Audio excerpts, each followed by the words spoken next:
آج ہم ذکر کرنے لگے حضرت امیر معاویہ کا۔ حضرت امیر معاویہ وہ عظیم المرتبت صحابی ہیں جن کا ذکر آتے ہی تاریخ اسلام کے سنہرے اوراق روشن ہو جاتے ہیں۔ آپ رضی اللہ تعالیٰ عنہ وہ خوش نصیب ہستی ہیں جنہیں آقا دو جہاں علیہ الصلوۃ والسلام کی قربت نصیب ہوئی، جن کی آنکھوں نے رسول رحمت علیہ الصلوۃ والسلام کو دیکھا، جن کے ہاتھوں کو وحی الہی لکھنے کا شرف حاصل ہوا۔ کاتب وحی ہونا کوئی معمولی مقام نہیں، یہ وہ ذمہ داری ہے جو صرف امانت دار، صاحب عقل اور بلند کردار شخص کو عطا کی جاتی ہے۔ رسول اللہ صلی اللہ علیہ وسلم کا حضرت امیر معاویہ کو یہ منصب عطا فرمانا آپ رضی اللہ تعالیٰ عنہ کے تقوی و دیانت اور عظمت کردار کی روشن دلیل ہے۔ حضرت امیر معاویہ اور حضرت علی کا ذکر دراصل اسلام کے وقار اور صحابہ کرام علیہم الرضوان کے مقام کا ذکر ہے۔ افسوس اس بات پر ہے کہ کچھ لوگ تاریخ کو آدھا پڑھ کر آدھا چھوڑ کر امت کو تقسیم کرنے کی کوشش کرتے ہیں۔ ہم صاف لفظوں میں کہتے ہیں ہم حضرت علی کے بھی عاشق ہیں، حضرت امیر معاویہ کے بھی احترام کرنے والے ہیں۔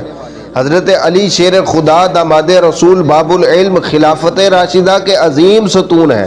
ان کی محبت ایمان ہے، ان کا ادب فرض ہے اور ان کی شان میں گستاخی گمراہی ہے، اور یہی اصول حضرت امیر معاویہ کے لیے بھی ہے، جو نبی کریم علیہ الصلوۃ والسلام کے صحابی، کاتب وحی اور اعتماد یافتہ ساتھی تھے۔ یہ کہنا کہ حضرت علی کی محبت کے لیے حضرت امیر معاویہ سے نفرت ضروری ہے، یہ نہ قرآن کی تعلیم ہے، نہ نبی کریم علیہ الصلوۃ والسلام کی سنت ہے، نہ اہل سنت کا عقیدہ ہے۔ یہ سوچ دراصل امت کو جوڑنے نہیں توڑنے کی سوچ ہے۔ ہم پوچھتے ہیں کہ کیا حضرت علی کی عظمت اس بات کی محتاج ہے کہ کسی اور صحابی کو گالی دی جائے؟ کیا اہل بیت کی محبت کا ثبوت صحابہ کی توہین سے دیا جائے گا؟ ہرگز نہیں۔ حضرت علی اور حضرت امیر معاویہ کے درمیان جو معاملات ہوئے وہ اجتہادی تھے، ذاتی دشمنی نہیں۔ دونوں اسلام کے خادم تھے، دونوں نبی کریم علیہ الصلوۃ والسلام کے صحابی تھے، اور دونوں کا مقصد دین کی سربلندی تھا۔ ہمیں اختیار نہیں ہم ان فیصلوں کو اپنی کم عقل سے تولیں۔ حضرت امیر معاویہ صرف ایک حکمراں نہیں تھے بلکہ نبی کریم علیہ الصلوۃ والسلام کے صحابی، کاتب وحی اور اعتماد یافتہ ساتھی تھے۔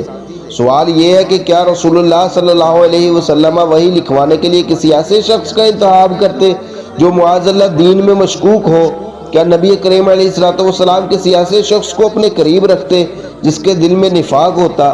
یہ اعتراضات دراصل حضرت امیر معاویہ پر نہیں بلکہ نبی کریم علیہ الصلوۃ والسلام کے فیصلے پر اعتراض ہے، اور یہ بہت خطرناک راستہ ہے۔ ہم صحابہ کے معاملات میں زبان روک لیتے ہیں اور ان کے اجتہاد کو اللہ کے سپرد کرتے ہیں۔